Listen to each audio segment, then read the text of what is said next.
المتقين والصلاة والسلام على سيد المرسلين وعلى آله وأصحابه أجمعين। জ্ঞান কর্ম নৈতিকতায় আনন্দ নতুন ভুল ছড়িয়ে দিলে নৈতিকতার আলো বুঝবে আধার ভুল। বাংলাদেশ ইসলামী ছাত্র শিবির ঢাকা বিশ্ববিদ্যালয়ের সাংগঠনিক থেকে আয়োজিত মেধাবীদের মুখোমুখি আজকে প্রোগ্রামে উপস্থিত আমন্ত্রিত অতিথিবৃন্দ, সাংবাদিকবৃন্দ এবং সম্মানিত উপস্থিতি, আসসালামু আলাইকুম ওয়া রাহমাতুল্লাহি ওয়া বারাকাতুহু।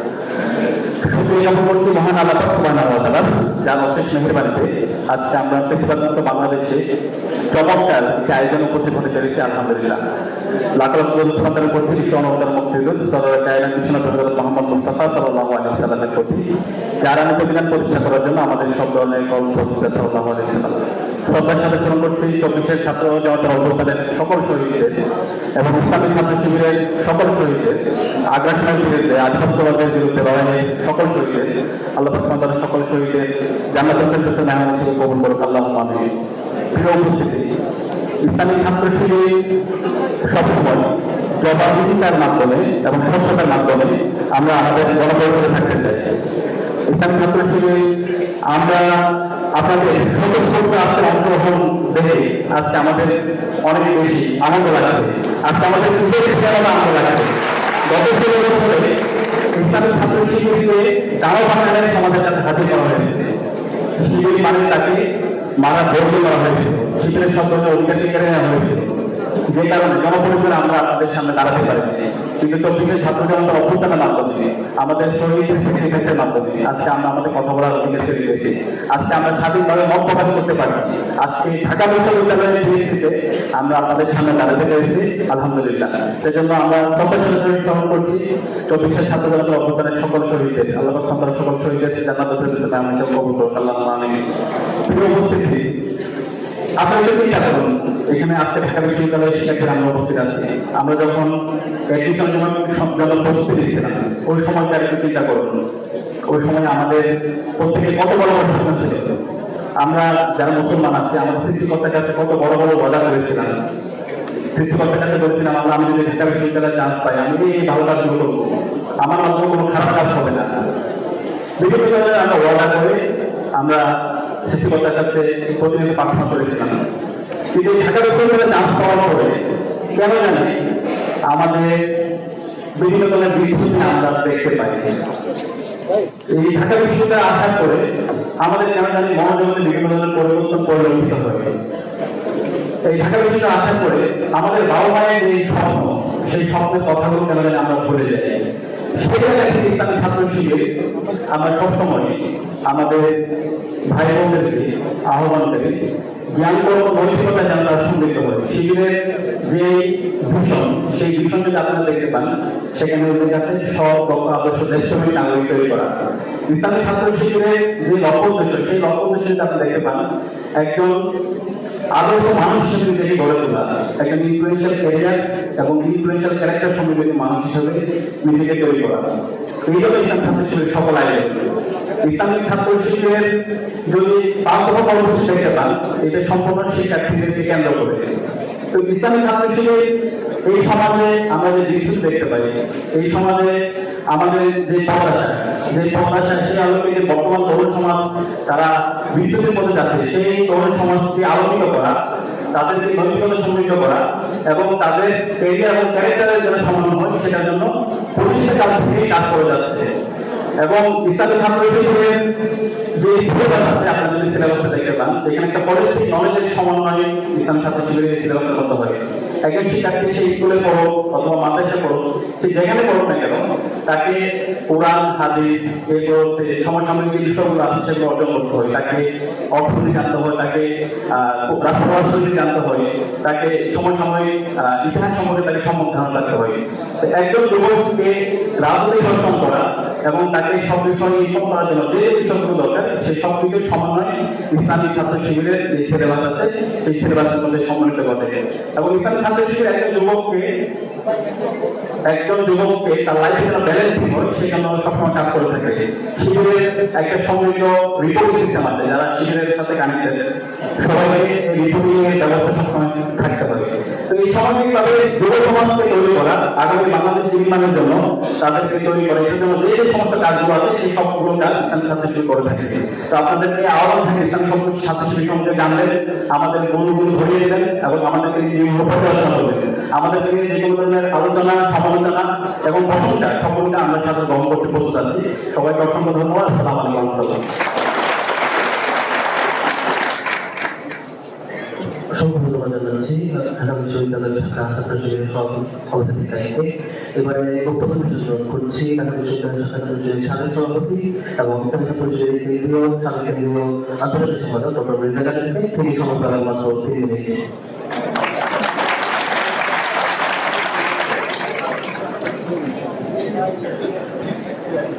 Alhamdulillah Rabbil Alamin, wassalatu wassalamu ala Rasulil Karim wa ala alihi wa ashabihi ajma'in. Amma ba'd. আমি প্রথমে ধন্যবাদ জানাই ঢাকা বিশ্ববিদ্যালয়ের শাখাকে আজকে এই প্রোগ্রাম আয়োজন করার জন্য এবং ঢাকা বিশ্ববিদ্যালয়ের বর্তমান ছাত্র এবং সাবেক ছাত্র এবং ছাত্রী ভাই বোনেরা যারা আজকে অংশগ্রহণ করেছেন তাদের সবাইকে ধন্যবাদ জানাচ্ছি। আমি কথা বলবো বিশ্ববিদ্যালয়ের সাবেক ছাত্র হিসাবে, অফকোর্স সাবেক ছাত্র নেতা হিসাবে, অনেক কাছে জানেন আমি শিক্ষক, থেকেও ছাত্র রাজনীতির ফরম্যাট নিয়ে আমি পার্সোনালি কনফ্লিক্টেড। আমার নিজের চিন্তার মধ্যে ডিফারেন্স ওপিনিয়ন আছে। ইন ওয়ান পার্সপেক্টিভ আমি চিন্তা করি যে ছাত্রদের কাজ হচ্ছে পড়াশোনা করা, তারা বিশ্ববিদ্যালয়ে আসবে, জ্ঞান চর্চা করবে, যার সাবজেক্টে ভালো করবে, তারপর তাদের প্রফেশনাল লাইফ চাকরি থেকে চলে যাবে, সেখানে গিয়ে তারা জাতিকে কন্ট্রিবিউট করবে, নেতৃত্ব দিবে। প্রফেশনাল লাইফ থেকে তারা যদি জাতীয় রাজনীতিতে যেতে চায়, যারা অ্যাক্টিভলি পার্টিসিপেট করবে তারা পার্টিসিপেট করবে। কিন্তু বিশ্ববিদ্যালয়ের ছাত্র জীবনে তার প্রাইমারি টার্গেট হলো পড়াশোনার মধ্যে দিয়ে তার যোগ্যতা তৈরি করা। এটা হচ্ছে আমার 1%। এবং এই জায়গা থেকে আমি বিশ্ববিদ্যালয়ের ছাত্র থাকাই উচিত না বলে মনে করি। But at the same time দুইটা ঘটনা ঘটছে খুব রিসেন্টলি, যেটা আমার চিন্তা জগতের উপর ইম্প্যাক্ট করছে। একটা ঘটনা হলো আমেরিকাতে, যে রিসেন্ট প্যালেস্টাইন ইস্যু যখন আপনারা দেখেছেন যে প্যালেস্টাইনের সাধারণ জনগণের উপরে যে আগ্রাসন হচ্ছে, আমেরিকার পলিটিশিয়ানরা মোরলেস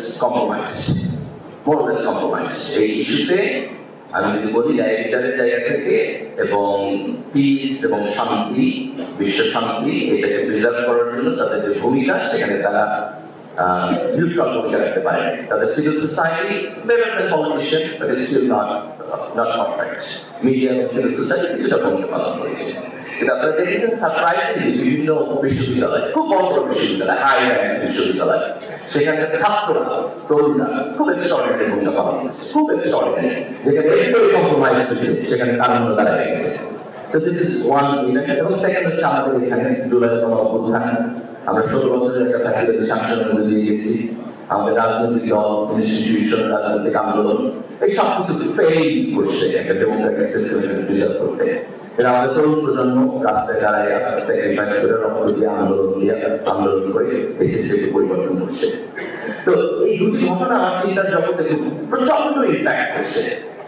যে আমাকে আর্গুমেন্ট করা করছে যে আমি মনে করি যে ছাত্ররা পলিটিক্যাল প্রসেস থেকে কমপ্লিটলি বাইরে থাকে। This is to even challenge that notion যে না, যে তরুণ প্রজন্মের ভূমিকা প্রয়োজন আছে। জাতীয় রাজনীতিতে কখনো কখনো এরকম ক্রিটিক্যাল মোমেন্ট তৈরি হয় যেখানে তারুণ্যের প্রয়োজন আছে, যারা এখন পর্যন্ত যথেষ্ট করাপ্ট না, যারা সাহসী, যারা মনে করে যে হিমালয় পর্বত আমি ঢাকা দিয়ে ফলাই দিতে পারবো। That courage, we need that.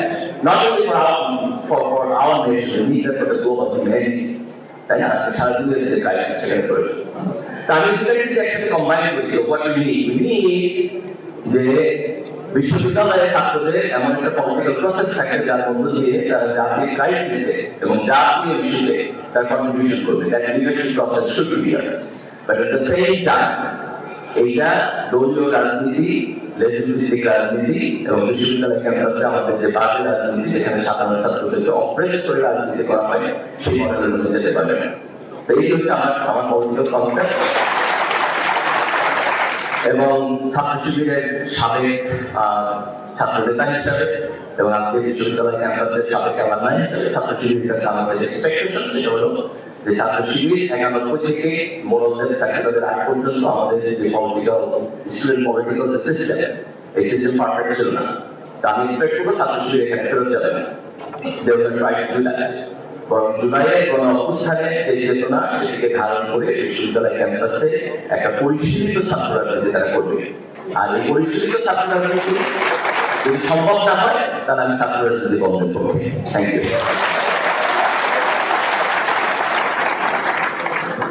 অসংখ্য ধন্যবাদ ডক্টর মিজানুরকে।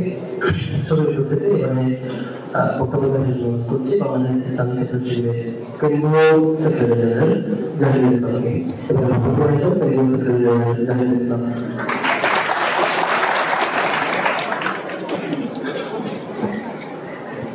আসসালামু আলাইকুম ওয়া রাহমাতুল্লাহি ওয়া বারাকাতুহু।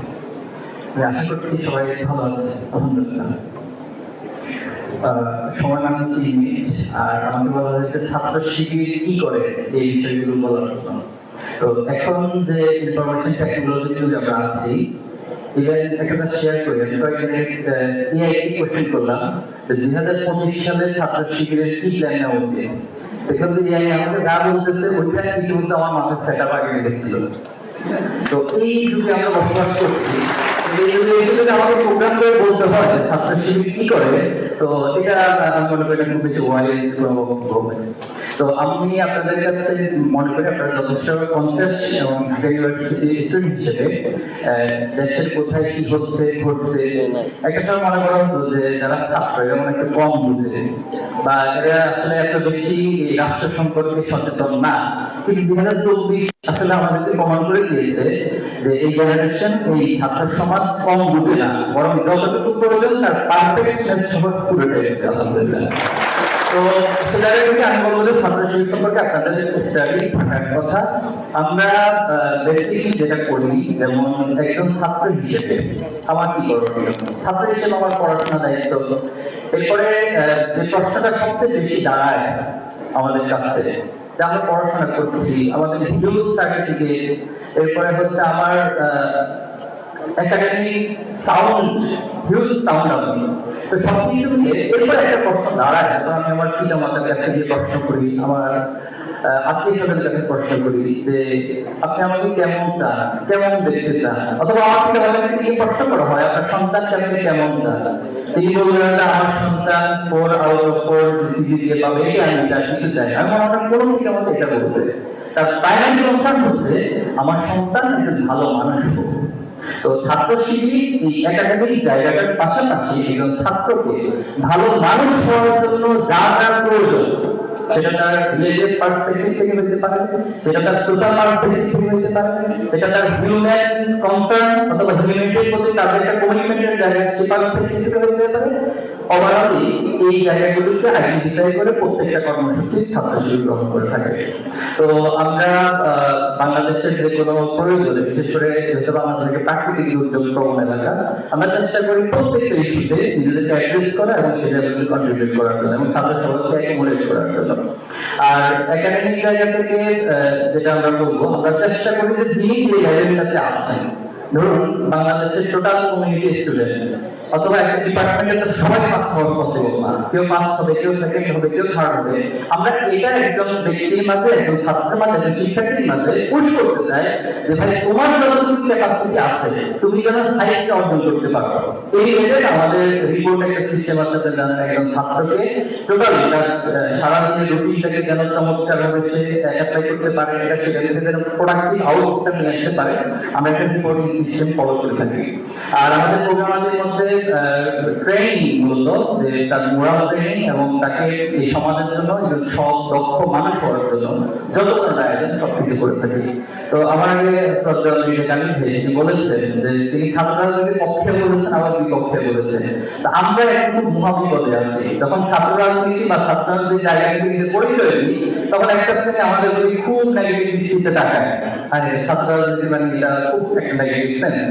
আবার একটা পক্ষ হচ্ছে না ঠিক আছে তোমরাই পারবা, আগামী দিনে দেওয়া যাবে। তো এই দুইটা জিনিস কম্বিনেশন করে সামনে অগ্রসর হওয়াটা আমাদের জন্য বেশ চ্যালেঞ্জিং একটা ইস্যু হয়ে দাঁড়িয়েছে।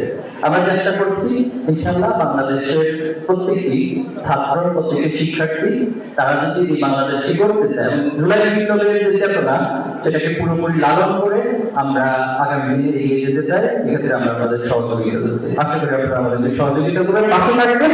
আমরা সকলে সবাই সবার হয়ে, আমি আপনার হব, আপনি আমার হবেন, সেভাবে করে এই দেশকে গড়ে তুলবো। ছাত্র শিবির সময়কে লিড করে, পরিস্থিতি লিড করে তার কর্মসূচি ঠিক করবে ইনশাআল্লাহ। আসসালামু আলাইকুম। ছাত্র শিবিরের কেন্দ্রীয় সেক্রেটারি সবাই উপস্থিতি। এবারে আমি আছেন ছাত্র শিবিরের সবাই কেন্দ্রীয় সেক্রেটারি এবং ঢাকা বিশ্ববিদ্যালয়ের সাবেক সভাপতি। আপনি কিভাবে আপনি কিভাবে আইনজীবী তবে শিশুদের এবং শিশুদেরকে মঞ্চে এসে কথা বলার জন্য করছি।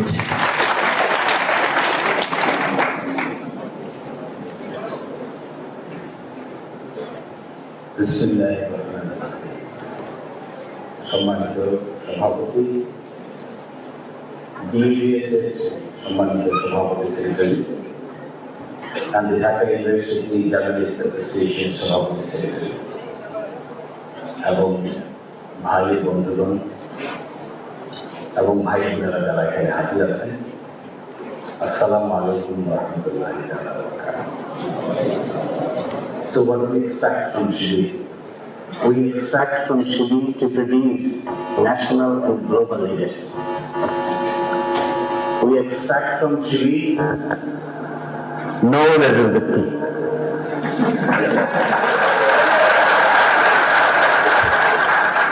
We expect from Shibir campus no bhakshap. We expect from Shibir to behave like a normal student, not like an abnormal student. হল থেকে বেরিয়ে যাবে, দল বান্ধে হল থেকে বেরিয়ে যাবে, কখন রাতে ঘুমাইছে খেয়াল নেন, সকালবেলা উঠতে উঠতে ক্লাসের সময় চলে যাচ্ছে, জিন্সের পকেটের পিছনের পকেটে একটা ছোট্ট স্লিপ নিয়ে দৌড়ে ক্লাসে হাজির হয়ে শুধু পরীক্ষার আগে 4 দিন পরে পাস হয়ে যাবে। We don't expect. We expect Shibir will never do খাওয়া। We expect Shibir leaders will never behave like a taekwondo. Taekwondo আসলে ব্যবহার করবেন। আমি দেখেছি তো ঢাকা বিশ্ববিদ্যালয়ে, আমি তখন ইউনিভার্সিটির সভাপতি ছিলাম ইন 2006। আমি ঢাকা বিশ্ববিদ্যালয়ে ভর্তি হয়েছি 1999-2000। I saw কি করে একজন ছাত্রকে গ্যাস রুম থেকে বাধ্য করে মধুর ক্যান্টিন পর্যন্ত নিয়ে যাওয়া হয়। I was one of the victims of the circumstances. I never liked it. We never liked it. Where is the independence of a student? A student should behave like a student. A student should not behave like অমুক রাজনৈতিক দলের বিরাট বড় cadre. We do not expect Chhatra Shibir to behave like a cadre. We expect Chhatra Shibir to behave like a student with intellectual superiority. এখানে ছাত্র শিবিরের ছেলেরা, ছাত্র শিবিরের ভাইয়েরা ওরা বিহেভ করবে, ক্লাসে শিক্ষকদের চ্যালেঞ্জ করার মতো ক্যাপাসিটি অর্জন করা প্রয়োজন। যে সমস্ত শিক্ষকরা আমরা বিশ্ববিদ্যালয়ে দেখেছি, এমন শিক্ষক আছেন যারা ক্লাস নেন, পিছন দিয়ে ছাত্ররা গল্প গুজব করে নিজের মতো চলে যায়। আবার এরকম শিক্ষকও দেখছি যারা ক্লাস নেন, ক্লাস নিলে পরে একটা ক্লাসে 3 ড্রপ সাইলেন্ট থাকে, একটা শব্দও হয় না। There are some teachers like this. আমরা বলছি ছাত্র শিবিরের কাছে আমরা এক্সপেক্ট করি এই ধরনের শিক্ষক বিশ্ববিদ্যালয়ে প্রডিউস করার জন্য। We expect, আমার তো ঢাকা বিশ্ববিদ্যালয়ের ওই দিন আমি নামাজ পড়তে গেছিলাম কেন্দ্রীয় মসজিদে, মনের কৌতূহলের কারণে লাইব্রেরির সামনে গিয়ে একটু দাঁড়াইলাম, 1 কাপ চা খেলাম, মন খারাপ করে চলে গেলাম। সেই যে পুরোনো আমলের লাইব্রেরি, এটি আজও কোনো আলোর মুখ আর দেখে না। এখানে গেলে আমার মনে হয় কত ব্যাকডেটের চিন্তা ভাবনায় আমরা আছি এখন। এখানে গেলেই আমার কাছে মনে হয় ঢাকা বিশ্ববিদ্যালয়ের রিসার্চ নাই। এখানে গেলেই আমার কাছে মনে হয় ঢাকা বিশ্ববিদ্যালয়ে এখনো আন্তর্জাতিক মানের কোনো জার্নাল বের হয় না। এখানে গেলেই আমার কাছে মনে হয় আমরা ঢাকা বিশ্ববিদ্যালয়ে এমন কিছু করতে পারছি না যা তার অক্সফোর্ড, প্রাচ্যের অক্সফোর্ড নামে খ্যাত ঢাকা বিশ্ববিদ্যালয়ের সেই গ্লোরিয়াস দিনগুলো আর নাই। উই এক্সপেক্ট শিবির ওই দিনগুলো আবার ফিরিয়ে নিয়ে আসার চেষ্টা করে। আর লাস্ট কথা বলে শেষ করে দিচ্ছি, আমি গালিব যখন বিশ্ববিদ্যালয়ে পড়তো, আমি তখন লয়ে পড়তাম। তারপরে ডিওডিএস এর তখন সভাপতি ছিল, so far I can remember, Prashanta বসুন বড়, and also someone named বুলবুল আহমেদ। আপনারা ভালো জানবেন, আপনাদের ইয়েতে থাকার কথা, বুলবুল ভাই। এবং কিছুদিন ছিলেন আসা যাওয়া করতেন হাসান আহমেদ চৌধুরী কিরণ। এবং আমরা বিশ্বাস করি, এবং আই পার্সোনালি এক্সপেক্ট, ছাত্র শিবিরের নেতৃবৃন্দকে হোল হার্টেডলি এই সমস্ত বিতর্ক অংশগ্রহণ করে নিজেদের কম্পিটেন্স প্রমাণ করা উচিত। That should go to the DBS, that should go to the other debating club, এবং তারপরের মাধ্যমে যে লোকটা তৈরি হওয়ার কথা, সেই লোকটাকে আমরা বলছি এমন একটা লোক চাই ভাই, যে জাতীয় নেতা হবে, যে আন্তর্জাতিক পর্যায়ের নেতৃত্ব দেওয়ার ক্যাপাসিটি অর্জন করবে, এবং এটা দেশকে রিপ্রেজেন্ট করবে, পেট্রিয়ট হবে, দেশকে ভালোবাসবে, দুর্নীতির সঙ্গে যুক্ত হবে না। এবং ফাইনালি উই ওয়ান্ট, আমি এই কথা আগেই বলে শেষ করে দিচ্ছি, লাস্ট কথা, আমি কোনো লেজুর বৃত্তি চাই না। আমি চাই না বাংলাদেশের ছাত্র সংগঠনগুলোকে বৃহত্তর রাজনৈতিক দলরা কানে ধরে ওঠাক, আবার কানে ধরে বসাক। We never expect. আমি এটাও চাই না, আমি শেষ কথায় চাই, আমি এটা কখনোই লাইক করব না যে শিবিরের ছেলেদের মধ্যে অনেক ভাব জন্মে গেছে।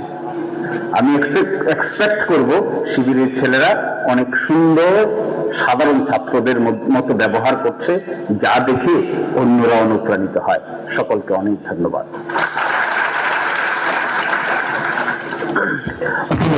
আমাদের সর্বশেষ যিনি আলোচনা রেখেছেন ঢাকা ছাত্র শিবিরের সাথে কেন্দ্রীয় সেক্রেটারি জেনারেল এবং বাংলাদেশ সুপ্রিম কোর্টের আপিল বিভাগের আইনজীবী অ্যাডভোকেট শিশু মহান্তি, সম্মানিত উপস্থিতি। আমরা এবারে চলে যাবো আমাদের প্যানেল অফ এক্সপার্টদের কাছে, যারা ছাত্র শিবিরকে নিয়ে ক্রিটিক করবেন। এতক্ষণ আপনারা হাততালি দিয়েছেন পজিটিভ কথা শুনে, আমরা এখন ক্রিটিক শুনবো ইনশাল্লাহ। আমি প্রথমেই আহ্বান করছি ঢাকা ইউনিভার্সিটি ডিবেটিং সোসাইটির সাধারণ সম্পাদক আব্দুল মুস্তারিকে অনুরোধ করছি মঞ্চে এসে ছাত্র শিবিরকে নিয়ে তার বক্তব্য উপস্থাপন করার জন্য। তিনি নিশ্চয়ই করছি।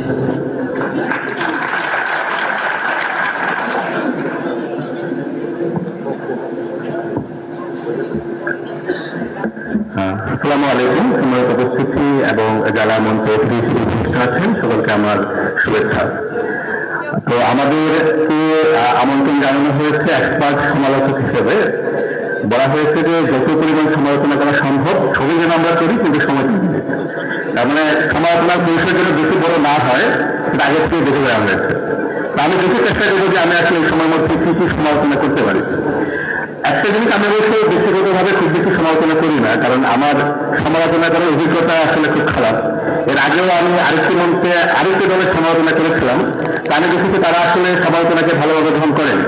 তো এইটা হচ্ছে আমাদের ইন জেনারেল অভ্যেস, যে আমরা বলি যে আমি আসলে সমালোচনা শুনতে পছন্দ করি এবং আমি খুব ঠিক কাটা, আমি কথা বলে বলি মুখের সামনে, কিন্তু সেটা আমরা আসলে কেউ গ্রহণ করতে পারি না, এবং সমালোচনা করে কেউ কখনো কারো প্রিয়পাত্র হতে পারেনি, এই অভিজ্ঞতা আমার আছে।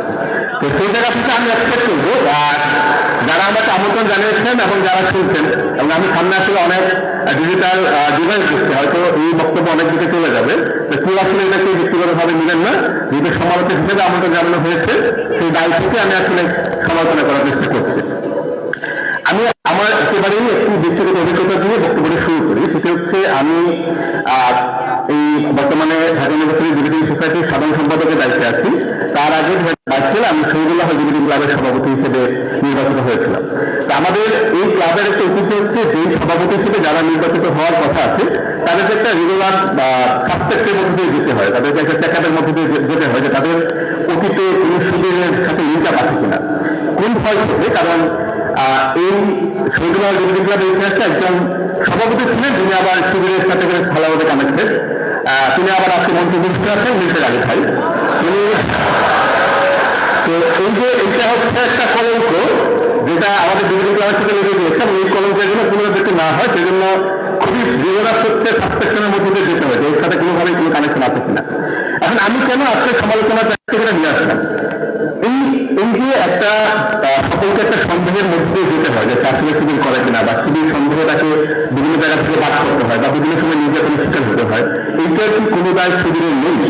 আমি মনে করি এটা কিছু দায়ভার শিবিরের দিতে হবে। কারণ যে আমরা দেখেছি যারা ছাত্রলীগ করে, ছাত্রলীগের অফিসিয়াল কাজ থাকে, তাদের হচ্ছে কারা ছাত্রলীগের কি পদে আছে সেটা জানা যায়, ছাত্রদল, ছাত্র ইউনিয়ন বা জাতীয় দলের ক্ষেত্রে কিন্তু এটা জানা যায়।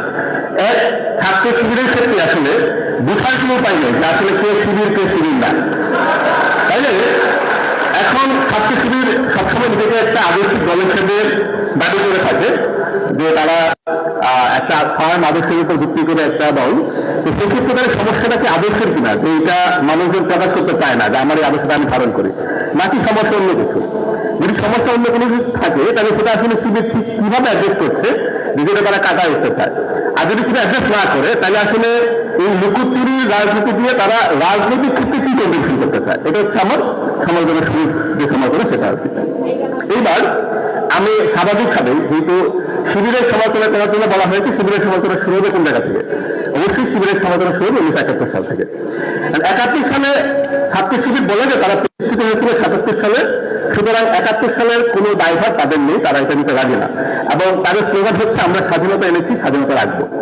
আবার তারাই 1971 সালের আগে 69 সালে ছাত্র সংঘের একজন ঢাকা বিশ্ববিদ্যালয়ের শিক্ষার্থী প্রতিপক্ষের আক্রমণে নিহত হন, তাকে আবার তারা আব্দুল মালিককে তারা তাদের শহীদ হিসেবে দাবি করে।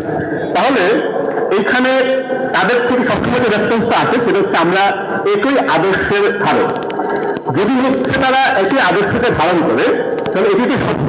1971 সালে ছাত্র সংঘ খুবই ন্যাক্কারজনকভাবে মুক্তিযুদ্ধের বিরোধিতা করেছে, তাহলে যে আদর্শ 1971 সালে মুক্তিযুদ্ধের বিরোধিতা করেছে সেই আদর্শের দায় তারা কিভাবে স্বীকার করছেন, এবং দায়টা স্বীকার করে তারা তাদের নতুন রাজনৈতিক যে বয়ান সেটা আসলে ওই জায়গাকে কিভাবে বিনির্মাণ করছেন সেটা হচ্ছে আমাদের একটা জানার বিষয়, যেটি আজকে যেহেতু শিবিরের সকল মানে আমাদের দিক থেকে যারা আমরা অনেক কিছু এক্সপেক্টেড মনে করি সেই সব প্রতিনিধিরা আছেন, আমি মনে করি তারা আসলে এটাকে অ্যাড্রেস করবেন।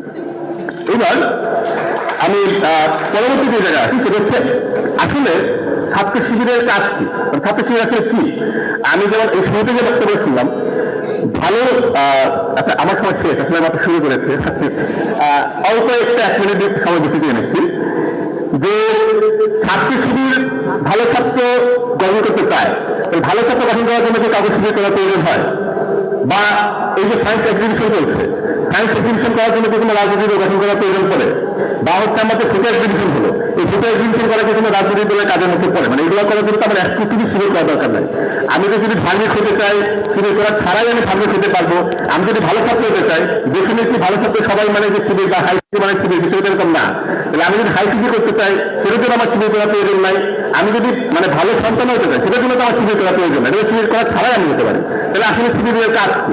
শিবিরকে একটা সাংস্কৃতিক সংগঠন যারা ফুটো এক্সিবিশন করে বেড়াবে বা সেমিনার করে বেড়াবে, নাকি একটা রাজনৈতিক সংগঠন যারা হচ্ছে অ্যাডভোকেসি করে বেড়াবে, বা রাজনৈতিক দলের যে মূল কাজ সেটা হচ্ছে যে যারা হচ্ছে ক্ষমতায় থাকে বা যারা হচ্ছে কর্তৃপক্ষ থাকে তাদের সাথে নেগোসিয়েশন করা, সেটা করবে।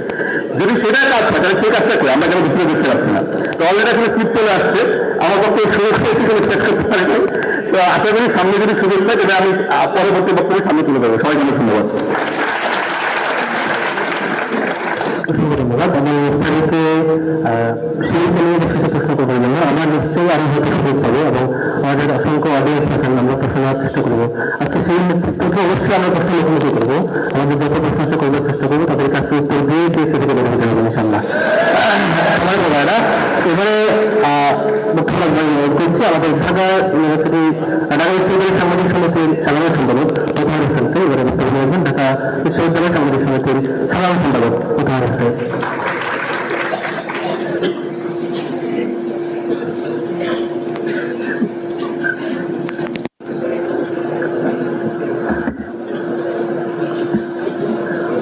আমি মুতা হাসান, সাধারণ সম্পাদক ঢাকা বিশ্ববিদ্যালয় সাংবাদিক সমিতি। সমাজীয় দোকান আমি সরাসরি কিছু কথায় যেতে চাই। শিবিরে যদি প্রথমে প্রশ্ন আসে তাহলে শিবিরের সামনে আসে 71 শিবিরের ভূমিকা, শিবিরের অকাটা মারি নেতৃত্ব, শিবিরের ব্যক্তিগত রাজনীতির বিষয়। তর্কের ক্ষেত্রে যদি ধরে নিই 71 শিবির নিরপরাধ ছিল, আলবদর এবং ছাত্র শিবিরের সাথে শিবিরের কোনো ধরনের সম্পৃক্ততা ছিল না। 71 পরবর্তী সময় কি শিবির নিজেকে কোনো সাধু সংঘ হিসেবে পরিচিতি দিতে পেরেছে বা তারা তো নিরাপদ সেই হিসেবে তারা পালন করতে পেরেছে? শিবির সবসময় নিজেকে ইসলামের সংগঠন হিসাবে পরিচিতি দিচ্ছে। আচ্ছা বলেন তো, ইসলামের কোন জায়গায় বলা আছে যে ইসলামে মানুষ হত্যা করা যায়? ইসলামের কোন জায়গায় বলা আছে ইসলামে রক কাটা যায়? ইসলামের কোন জায়গায় বলা আছে জ্বালাও পোড়া করা ইসলামে যায়? আমার মনে হয় বাংলাদেশে ইসলাম ধ্বংসের মূল কারিগর হচ্ছে এই জামাত শিবিরের মতো সংগঠন। আমি যেটা মনে করি, দেখুন ইসলামটাকে আসলে আপনারা কোন জায়গায় নিয়ে গিয়েছেন? ছাত্রলীগ যদি জয় বাংলা বলে গাড়ি ভাঙচুর করে তাহলে সেটাকে বলা হয় লড়াই সংগ্রাম আন্দোলন। ছাত্রদল যদি বাংলাদেশ জিন্দাবাদ বলে গাড়ি ভাঙচুর করে সেটাকে বলা হয় লড়াই সংগ্রাম আন্দোলন। ঠিক তেমনি ছাত্র শিবির যখন নারায়ে তাকবীর আল্লাহু আকবার বলে গাড়ি ভাঙচুর করে তখন সেটাকে বলা হচ্ছে জঙ্গিবাদ। আমার প্রশ্ন হচ্ছে, সাধারণ মানুষের কাছে আপনাদের এই গ্রহণযোগ্যতা কেন? তারা কেন আপনাদেরকে ভয় পায়? তাদের সাথে আসলে জঙ্গিবাদের সাথে আপনাদের সম্পৃক্ততা কোথায়? আপনাদের আসলে এই বর্তমান সময়ে এই পরিস্থিতি কেন? ইসলামে বলা হয়েছে বান্দার হক নষ্ট করলে মহান আল্লাহ তাআলা ওই দিক থেকে ততক্ষণ পর্যন্ত ক্ষমা করেন না যতক্ষণ পর্যন্ত ওই অপরাধীকে মহান আল্লাহ তাআলা ওই অপরাধীকে ওই বান্দা ক্ষমা না করেন। আমার কথা হচ্ছে 2009 সাল থেকে 2024 সাল পর্যন্ত আপনারা অসংখ্যবার হরতাল অবরোধ দিয়েছে। আপনাদের হরতাল অবরোধে অসংখ্য মানুষ মারা গেছে। আপনারা যদি সেটাকে এবং অসংখ্য গাড়ি আপনার ভাঙচুর করেছে। আপনারা যদি সেটাকে নাও করে থাকেন, আপনাদের ডাকা হরতালে অন্য কেউ গাড়ি ভাঙচুর করেছে, যার গায়ে আপনি কখনো এড়াতে পারেন না। এখন আমার প্রশ্ন, ইসলামে বলা হয়েছে কোনো মানুষের ক্ষতি করলে সেই ক্ষতি ক্ষতিপূরণ দিতে হবে, এদের সাথে ক্ষমা চাইতে হবে। আপনারা কি এই কাজটি কখনো করেছেন? নাকি বলেন ওই যে বাসের গাড়ি নাকি মাছের গাড়ি মল্লে শহীদ সেই জিতে ব্যক্তিরা সেই গাড়িটা মর্যাদা করেছেন? আপনারা বলেন যে আপনারা ক্ষমতায় আসলে আপনারা সাধারণ শিক্ষার্থীদের পক্ষে কাজ করবেন। আরে ভাই, আপনারা তো ক্ষমতায় ছিলেন 2001 সাল থেকে 2005 সাল পর্যন্ত যখন বিএনপি জামায়াত সরকার ক্ষমতায় ছিল তখন আপনারা কি করেছেন? আপনারা ক্যাম্পাসের 4,000 কায়েম করছেন। চট্টগ্রাম বিশ্ববিদ্যালয়ে, আপনার রাজশাহী বিশ্ববিদ্যালয়ে আপনারা রক্ত বেরিয়েছেন। চট্টগ্রাম বিশ্ববিদ্যালয়ের অসংখ্য বিশ্ববিদ্যালয়ে আপনারা দখলে নিয়েছেন। আপনাদের অত্যাচারে অতিষ্ঠ হয়ে অসংখ্য শিক্ষার্থী ক্যাম্পাস ছাড়তে বাধ্য হয়েছে। এবং অসংখ্য ইংরেজি লিখে পাবেন, এখন অসংখ্য হেভি যেগুলো সার্চ করলে আপনারা পেয়ে যাবেন। 2009 সালে আওয়ামী লীগ যখন ক্ষমতায় আসে তখন আপনারা আত্মগোপনে চলে গেলেন, সেখান থেকে আপনারা জামালপুরের রাজনীতি শুরু করলেন। এই জামালপুরের দাবিতে আমরা বিএনপি জামাত সরকার অন্যান্য সংগঠনের উপরও দেই, তারপরও শুধুমাত্র রাজশাহী বিশ্ববিদ্যালয়ে আপনারা 2013 সালে 8 জনের পায়ের রক্ত কেটেছেন, যেটা প্রথম রিপোর্ট করছে 29 আগস্ট 2013। আপনারা বলেন আপনারা সাধারণ শিক্ষার্থীদের সংগঠন, অথচ গত 15 বছরে আপনাদের কোথাও খুঁজেও পাওয়া যায় না। আপনারা গত 15 বছর বাম ডান লীগ দলের কাঁধে বর করে চলেছেন। আপনারা যেখানে পরজীবী, আপনারা সেখানে সাধারণ শিক্ষার্থীর পক্ষে কেমনে কাজ করবেন? আপনার তো খুঁজেই পাওয়া যায় না। আপনারা বলেন যে সর্বশেষ যে জুলাই বিপ্লব আন্দোলন, সেই আন্দোলনে আপনাদের ভূমিকা ছিল সবচেয়ে বেশি, অথচ আপনাদের কতজন আহত হয়েছে, কতজন নিহত সেই সংখ্যাটা আপনারা এখন পর্যন্ত প্রকাশ করতে পারেন নাই। আসলে কি আপনাদের অবদান ছিল নাকি এটা কোনো ফাঁকা হোক? ধন্যবাদ করতে। ধন্যবাদ। আমাদের জনাব মোতামিম হোসেনের কাছ থেকে সাংবাদিক সুযোগ প্রশ্ন আমরা পেয়েছি নিশ্চয়ই, এবং আমরা সামনেও আরো অসংখ্য প্রশ্ন পাবো। এইভাবেই আসলে রাজনৈতিক সংগঠনগুলোর নেতৃত্বকে যারা ছাত্রদের নিয়ে কাজ করতে চায়, যাদের মুখোমুখি হওয়ার সাহস অবশ্যই থাকা উচিত। আমি সেই অবশ্যই ধন্যবাদ জানাবো তারা সেই সাহসটি করেছেন, এবং আমরা জানতে চাই নিশ্চয়ই সময় পেয়েছি। এবারে এক্সপার্টের সদস্য, নতুন সদস্য যিনি আলোচনা রাখবেন, তিনি হচ্ছেন ঢাকা ইউনিভার্সিটির সভাপতি, যিনি বিতার্কিক কমান্ডের সারা দেশের নেতৃত্ব দিচ্ছেন আমাদের অল্পিতাকে দায়িত্ব হিসেবে তিনি নিশ্চয়ই শিক্ষার্থী হিসাবে এবং নারী হিসাবে এবং একজন হিন্দু জনগোষ্ঠীর সদস্য হিসেবে অসংখ্য ক্রেডিট তাদের থেকে আমি নিশ্চয়ই আশা করি সুযোগ সমালোচনা শুরু করবেন। অসংখ্য ধন্যবাদ। আমি শুধুমাত্র ঢাকা বিশ্ববিদ্যালয়ের একজন শিক্ষার্থী হিসেবে কথা বলবো, নারী হিসাবেও না, হিন্দু হিসাবেও না। এই শিক্ষার্থী হিসাবে সবার কাছে যে কথাগুলো বলার, আমাকে যেহেতু সমালোচনার জন্য ডাকা হয়েছে, আমি যেগুলো মনে করি সেটি বলতে চাই।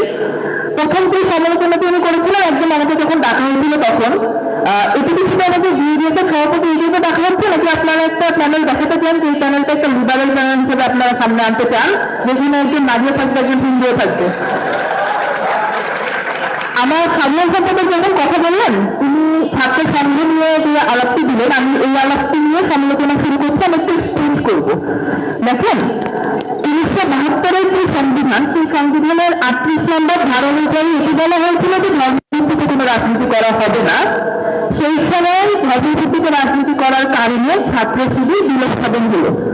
এর আগে কি দেখা গেল, 71-এর পূর্ববর্তী অবস্থায় তারা ছাত্র সংঘ নামে রাজনীতি করত, এবং সেই সময় কিন্তু তারা এই যে আই বদল বা আমরা যেসব এগুলোকে দেখেছি প্রকাশ্য মুক্তিযুদ্ধের বিরোধিতা করেছে, এবং যারা 14ই ডিসেম্বরের মতো বুদ্ধিজীবী হত্যার সাথে জড়িত সম্পৃক্ত তাদের দেশের।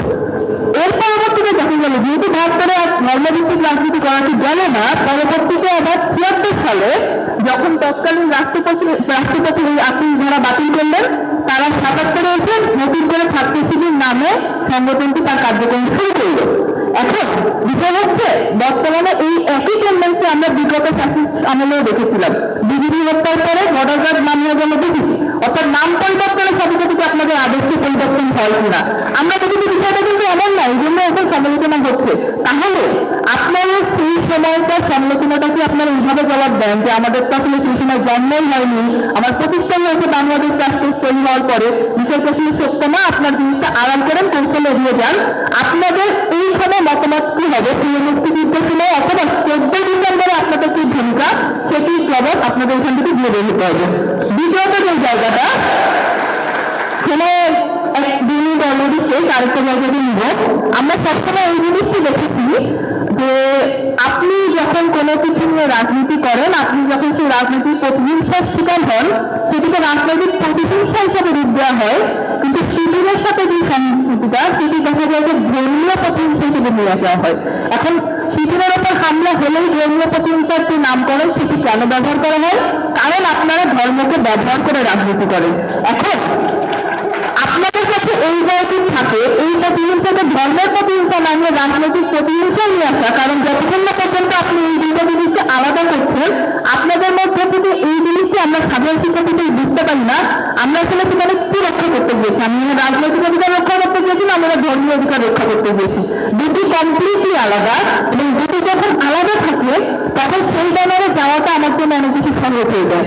এবং আরো একটা জিনিস, সেটি হচ্ছে আমি যখন কথা বলি, এখনো আপনাদের একটা কমিটি প্রকাশ হয়েছে, তারপরে আমি যখন ক্যাম্পাসে কথা বলি আমি আসলে বুঝি না আমি কার সাথে কথা বলছি।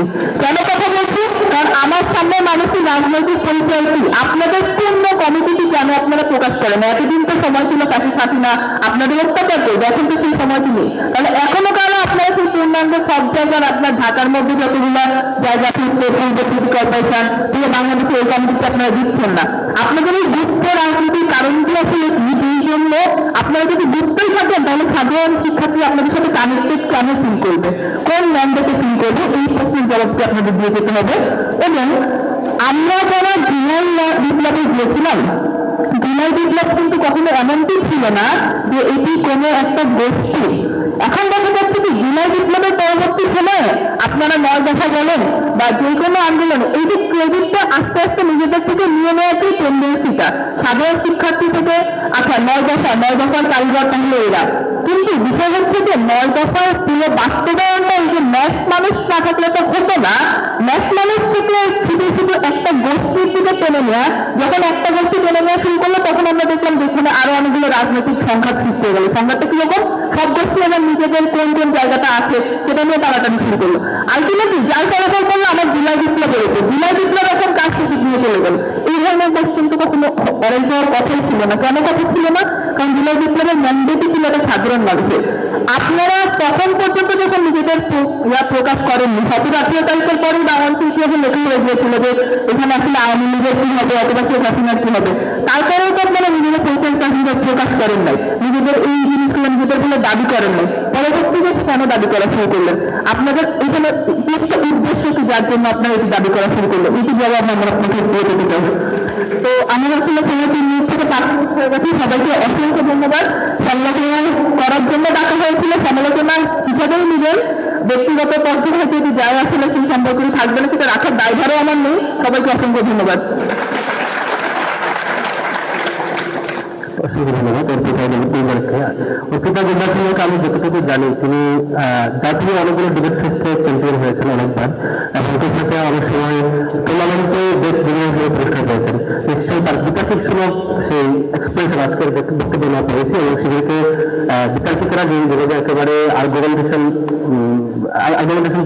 মাধ্যমে এক্সাম্পল ক্রিয়েট করে সে কিছু করতে পারে, তিনি তেমন করেছেন। নিশ্চয়ই সেগুলির নেতৃত্ব উত্তর দেওয়ার সময় সেই বিতর্কের মান বজায় রেখে উত্তর দেবে বলে আমি আশা করছি।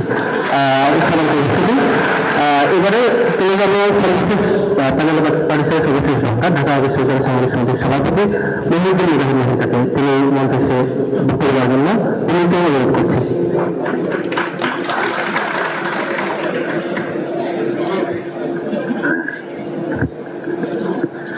ধন্যবাদ জানাচ্ছি। আমি সময় স্বল্প, আমি কাউকে অ্যাড্রেস করতে পারছি না, সবাইকে অভিভাবক জানাচ্ছি। ম্যানুয়াল বিষয়গুলো চলে আসছে যে 1971 বা রক্ষা ডাকুত্তর বিষয়গুলো চলে আসছে। আমার বাইরে কয়েকটা বিষয়, যেহেতু সময় খুব সীমিত, আমি অনেকটা বিষয়ে অ্যাড্রেস করতে চাই। প্রথমত, বর্তমান সময়ে বা 2024-এর পর আসলে বিশ্ববিদ্যালয়ের শিক্ষার্থীরা, সাধারণ শিক্ষার্থীরা ছাত্র রাজনীতি কি চায়? আসলে আমরা অভ্যুত্থানের পর্ব বিশ্ববিদ্যালয়ের ঢোকার পাশের দেয়ালের দেয়াল দেখেছি, সেখানে লেখা ছিল নির্দলীয় সরকার চাই। এটা যদি ফিজিবল না, কিন্তু লেখার পেছনে অনেক গল্প আছে। বিশ্ববিদ্যালয়ের শিক্ষার্থীরা কিন্তু অভ্যুত্থানের আগে ছাত্র রাজনীতির অস্তিত্ব বা ছাত্র রাজনীতির যে এক্সিস্টেন্স, এটা কেবল ছাত্রলীগের মাধ্যমে পেয়েছে, যেটা ছিল টর্চার এবং নির্যাতন। এর বাইরে কিন্তু তাদের রেফারেন্সে আর কোনো ছাত্র রাজনীতির আর কোনো সিনারিও ছিল না, এবং সেই কারণে তারা ছাত্র রাজনীতি চায় না। না চাওয়ার যে দাবিটা, তখন ঠিক সে কারণে দাবিটা এসছে। এবার আসি, ছাত্র রাজনীতি আসলে মানুষ যারা ছাত্র রাজনীতি যারা করেন তারা আসলে কি বলেন? তারা আসলে শিক্ষার্থী অধিকার রক্ষায় কাজ করবেন, তারা শিক্ষার্থীদের এই নানান অধিকার রক্ষা বা তাদের বিভিন্ন বিষয় নিয়ে ডেভেলপমেন্টের জন্য কাজ করবেন। কিন্তু আসলে আপনি আমাকে বলেন যে বিশ্ববিদ্যালয়ে বা ছাত্র রাজনীতিগুলো সংগ্রহ যে কাজগুলো করে, এই যেমন পান দেওয়া, শীতকালে কম্বল দেওয়া, ধরেন ক্যাম্পাস পরিষ্কার করা, এগুলো কি কোনো ছাত্র সংগঠনের কাজ হওয়া উচিত? একটা বিশ্ববিদ্যালয়ে যখন সিস্টেম ডেভেলপ করা থাকবে, কাজগুলো তো এমনিতেই হবে। আপনি শিক্ষার্থীদের জন্য এসে মনে হয় বারান্দা যখন খোলা রাখবেন, তখন তো কম্বল লাগবে। আপনি যে বারান্দারও যদি আপনি চুজ করবেন, কম্বল তো লাগবে না। এখন আপনারা বলতেছেন যে শিক্ষার্থীরা, ছাত্র সংগঠনগুলো শিক্ষার অধিকার রক্ষায় কাজ করবে, কিন্তু ছাত্র সংগঠনগুলো কিন্তু আমি সুবিধা, যে ছাত্র সংগঠনগুলো কিন্তু গঠনতন্ত্র বা কোথাও লেখা নাই যে তারা আসলে শিক্ষার্থী অধিকার আদায় কি কাজ করবে। তাদের উদ্দেশ্য হচ্ছে কিভাবে ক্ষমতায় রাখা যায়। হ্যাঁ, এবং ক্ষমতা আসার জন্য কি করতে হবে? ক্ষমতা আসার জন্য শিক্ষার্থী কিংবা সাধারণ মানুষের ডিপেন্ডেন্সি তৈরি করতে হবে। সেটা কিভাবে তৈরি করতে হবে? তাদের মধ্যে ক্রাইসিস তৈরি করতে হবে। ক্রাইসিস তৈরি করে তাদের পাশে গিয়ে আমি দাঁড়াবো, কম্বল নিয়ে দাঁড়াবো, এটা নিয়ে দাঁড়াবো, সেটা নিয়ে দাঁড়াবো। এরপর সে আমার কাছে আসবে যে আমার রাজনীতি দরকার। এর ভাবা উচিত না। রাজনৈতিক দলের ক্যাপাসিটি হওয়া উচিত, তার এফিসিয়েন্সি, তার আইডিওলজি, তার অ্যাকাউন্টেবিলিটি। মানুষ এটা দেখেই কোনো রাজনৈতিক দলের কাছে যাবে অথবা যাবে না, এটা মানুষের অপশন হওয়া উচিত। এবং ছাত্র রাজনীতির ক্ষেত্রে আমি মনে করি যে আমি নিশ্চয়ই শুনবো আমাদের কাছ থেকে, যারা আছে আমাদের নিশ্চয়ই বলবেন, যে আমাদের জানাবেন যে ছাত্র রাজনীতি আপনারা কিভাবে প্রাসঙ্গিক মনে করেন, এবং শিক্ষার্থীর জন্য ছাত্র রাজনীতি কেন প্রাসঙ্গিক এবং শিবির কেন প্রাসঙ্গিক। 2 নম্বর বিষয় আছি, আমাদের দেশের রাজনৈতিক দলগুলো আসলে কি করতে চায়? গণতান্ত্রিক একটি রাষ্ট্র গঠন করতে চায়, গণতান্ত্রিক উপায়ে রাষ্ট্র পরিচালনা করতে চায়। এখন আমাকে বলেন, কয়টা ছাত্র সংগঠনের মধ্যে গণতান্ত্রিক চর্চা আছে তাদের নেতৃত্ব নির্বাচনের ক্ষেত্রে?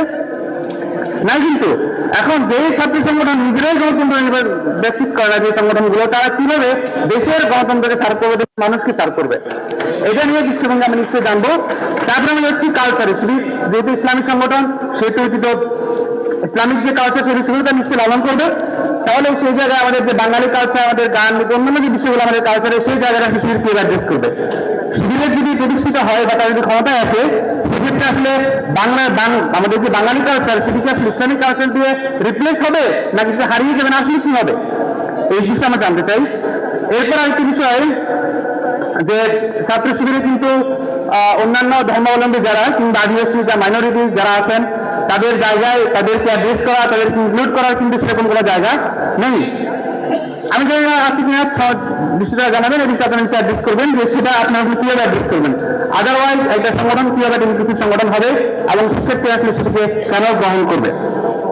সব মিলিয়ে আমি চাই যে বিশ্ববিদ্যালয়ের শিক্ষার্থীদের মধ্যে যে ফ্রাস্ট্রেশন 5 আগস্ট শিক্ষার্থীদের বা ছাত্রদলের মধ্যে আমরা উৎসাহ দেখেছি, সেই উৎসাহ দিন দিন হারিয়ে যাচ্ছে। কেন হারিয়ে যাচ্ছে?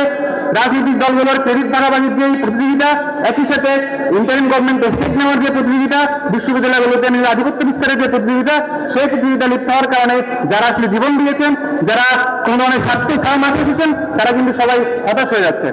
এই প্রেক্ষাপটটা নিশ্চয় আপনারা অ্যাড্রেস করবেন। আমি সবাইকে ধন্যবাদ জানাচ্ছি। অন্যান্য যে বিষয়গুলো আসছে সেগুলো আপনি নিশ্চয় অ্যাড্রেস করবেন। আমি আর সেগুলো রিপিট করছি না। সবাইকে অনেক ধন্যবাদ। অসংখ্য ধন্যবাদ জানাচ্ছি মহিউদ্দিন মুজাহিদ মাহিকে, যিনি সভাপতিত্ব করছেন ঢাকা বিশ্ববিদ্যালয় সাংবাদিক সমিতি। শুধু উপস্থিতি, আমাদের এই প্যারামিটার বক্তব্যের পরে আমাদের অডিয়েন্স কিন্তু হতাশ হয়ে গেছে। কারণ হচ্ছে অডিয়েন্স অনেক কষ্ট করে অনেকগুলো প্রশ্ন মুখস্থ করে এবং লিখে নিয়ে আসছিল, যারা অধিকাংশ প্রশ্ন আপনাদের কাছ থেকে চলে আসছে। তো আমরা আপনারা প্রশ্নগুলো আরেকটু রিসার্চ দিতে পারেন, আরো লোকের মধ্যে প্রশ্ন দিয়ে আসতে পারে। আমরা আপাতত এই প্রশ্নগুলো মুখোমুখি করি আমাদের যে যারা বক্তা হিসাবে আশেপাশে রাখলে প্রশ্ন পাওয়ার সুযোগ আছে আর কি।